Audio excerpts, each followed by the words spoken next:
Hello everyone, I'm Mr. Hershey and I'm here to bring you your lesson for today for focus. I just want to say a huge thank you to all of you who have been checking in regularly and keeping up with these weekly emails and devotionals, and a special thank you too to those who have been creating the videos. I hope that it has been not only beneficial to those who are listening, but especially beneficial to those who are creating the videos as well. I know that when I make these, I am often get more out of it than I'm sure any of the audience members get out of as well. So today we continue our study of Old Testament stories in the book of Daniel. Now I will admit that this is like the second or third time I've recorded this because the first time it was like 12 and a half minutes long. So I'm going to do my absolute best to try to condense this to a much shorter time frame. So the writing is on the wall. Have you ever heard that expression, the writing is on the wall? And my question would be, what does it mean when somebody says the writing is on the wall? Well, this is actually a very secular phrase that has its origins in Daniel chapter 5. So it's a biblical allusion. In English class, we often study allusions, and that's what this is. This is an allusion to Daniel chapter 5, and hopefully by the end of this lesson, you will know that biblical allusion. So the short of it is, this is an expression that means there are clear signs that something unpleasant or unwelcoming is going to happen. That's exactly what happens to King Belshazzar in today's story. And Daniel is able to interpret this writing on the wall, and it's not good for King Belshazzar. So as I look at this story, I want us to think about two characters, Daniel and King Belshazzar. And I'm curious who you identify with more. So, just a little bit of historical context, and I'll try to keep this brief. But the nation of Israel has been divided into two kingdoms. The northern kingdom, Israel, 10 northern tribes, and the southern kingdom, Judah, the two southern tribes. King Nebuchadnezzar and the Babylonians have invaded Jerusalem in about 605 BC, and they have taken over Jerusalem. Right? They do this in like 3 phases. And in the first phase, they take all of the really smart people from Jerusalem and they take them to Babylon. And Daniel and 3 of his buddies are in that group. Now, it's interesting that the Babylonians take all the smart people. It's like they want to take the best of society and benefit their hometown with those people. So right away that tells us that Daniel is a pretty smart guy. And when he goes to Babylon, the king Nebuchadnezzar gives him a new name, and his new name is Belteshazzar, which is a really cool name. So I really encourage you to read a little bit more in Daniel chapters 1, 2, 3, and 4. Really quickly, in those chapters, Daniel and his buddies continually faithfully serve the Lord. And time after time, Daniel interprets some dreams for Nebuchadnezzar, and you have the story of Shadrach, Meshach, and Abednego in the fiery furnace. And after each one of these instances, King Nebuchadnezzar is like, wow, your God is like amazing. He's better than all of our gods. But yet he continually reverts to prideful behavior that doesn't acknowledge the Lord Most High. That's important when we get to chapter 5. Because the new king, King Belteshazzar, does the same thing. I'm sorry, King Belshazzar does the same thing. So 66 years have passed now from the time that Daniel and his friends have been exiled from Jerusalem to Babylon. King Nebuchadnezzar is no longer king of Babylon. It's one of his descendants, and his name is Belshazzar. I know, hard to keep it straight. I'm going to summarize some of these verses. Most of them are listed there for you, so you can pause if you want and read them more thoroughly. But basically what happens is King Belshazzar of Babylon has a massive party. And he decides to use these special golden goblets that were taken from the temple of God in Jerusalem. So sacred objects of worship that were in the temple, they decide to break him out at this party, and they start drinking wine from them. All the king and all of his royals, they start, they're having a ball with these sacred elements. In the middle of this party, this human hand comes out and inscribes words on the wall. And the king and his royal officials freak out. As it says here in verses 5 and 6, his face turned pale and he was so frightened that his knees knocked together and his legs gave way. So in the middle of this party where they're using the golden goblets from the temple of Jerusalem, this hand comes out and writes stuff on the wall and they freak out. Okay? So then what happens is the queen, who comes in and is like, okay, what's going on? She remembers this. She remembers Daniel, and she remembers in the past 66 years that there were a number of instances where Daniel interpreted some dreams that no one else could interpret. And she reminds the king, she says, there is a man in your kingdom who has the spirit of the holy gods living in him. Daniel was found to have a keen mind and knowledge and understanding. So she says to the king, go call on Daniel and he'll tell you what these words mean. Because the king didn't have any idea what the writing on the wall meant. Right? So it's interesting to me how the queen knows Daniel as a man of God who has the spirit of the holy gods in him. That's how Daniel is remembered. So keep that in mind.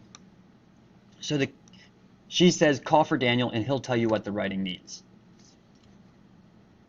Right? So the king calls for Daniel and he says basically the same thing. I've heard that the spirit of the gods is in you and that you have insight, intelligence, and outstanding wisdom. Wouldn't you want to be known for those things? Wouldn't you want to be known for those things? Right? So he says, if you can tell me what this writing means, I will give you all kinds of really cool stuff. I'll give you a purple robe, gold chain, I'll place it around your neck, and you will be made the third highest ruler in the kingdom. All these material possessions, if you can tell me what the writing on the wall means. Right? Here's Daniel's response. I love this. He says, you may keep your gifts for yourself and give your rewards to someone else. Nevertheless, I will read the writing for the king and tell him what it means. So Daniel's not at all interested in the material possessions or the positions that the king can give him. He's interested in honoring God. And he knows that reading this writing on the wall is going to somehow bring honor and glory to God. So he reminds Belteshazzar in verses 18 through 21 of his ancestor Nebuchadnezzar. And in doing so, he reminds him that Nebuchadnezzar was arrogant. And when his heart became arrogant and hardened with pride, he was disposed from his royal throne and stripped of his glory. In fact, he went for a period of time and basically turned into a wild animal. He grew feathers. You can read this seriously in chapters 2, 3, and 4. He lived with wild donkeys, ate grass like an ox, until Nebuchadnezzar acknowledged that the Most High God is sovereign over all kingdoms on earth and sets over them any one he wishes. When Nebuchadnezzar acknowledged that that Daniel's God was the Most High God, then he was restored to his kingdom. So Daniel is reminding Belshazzar of Nebuchadnezzar, because Belshazzar knew this about Nebuchadnezzar. He should have known that he needs to acknowledge Daniel's God on Most High. So then Daniel goes on to rebuke Belshazzar in 22 through 24-ish, right? Saying, you, his son, you have not humbled yourself, though you knew all of this. Instead, you have set yourself up against the Lord of heaven by using these sacred golden goblets in your party to have a good time. A little bit of a paraphrase there, right? You did not honor God, the God who holds you in his hands. Again, think of Daniel, who has this reputation of being a man of God, who has the Spirit living in him, rebuking the king of Babylon, telling him that he did not honor the God who holds you in his hands. It holds in his hand your life and all your ways. Belshazzar was not honoring God. And as a result, Daniel's now going to tell him what his future holds, what the writing on the wall is. And basically it says God has numbered the days of your reign and brought it to an end. You have been weighed on the scales and found wanting. Your kingdom is divided and will be given to the Medes and the Persians. And this is where the expression, the writing on the wall, comes from. It's not good for King Belshazzar. Interestingly enough, the story ends that very night. King Belshazzar, king of the Babylonians, was slain, and Darius the Mede took over the kingdom at the age of 62. That very night, the writing on the wall came true. The king's life was ended, and the next king took over. Right? So, guys, you got to study that more in depth. You got to read it on your own. Daniel chapter 5, read chapters 1 through 4 to get some context. Right? But I think there are a couple lessons that we can learn really quickly. Right? Be careful how you use what belongs to God. So I see two lessons from King Belshazzar and lessons from Daniel. And the question is, who do you align more with? Are you more like Belshazzar, or are you more like Daniel? Belshazzar disgraced what belonged to God. He disgraced the golden goblets and used them for his own pleasure at his own party. He was prideful, and that pride led to his destruction. Instead, we need to give God all the credit and all the glory for the positions that we have and what we experience. From Daniel, we learn that faithful service to the Lord is greater than any material possessions. Daniel was not interested in receiving material rewards from the king. Instead, he faithfully and consistently served his God, despite later in chapter 6 being thrown into a den of lions, despite his buddies being thrown into a fiery furnace, despite threats of being killed because nobody else could interpret the dreams. The whole way through all of these chapters, he's just faithfully serving God and telling the king the way it is.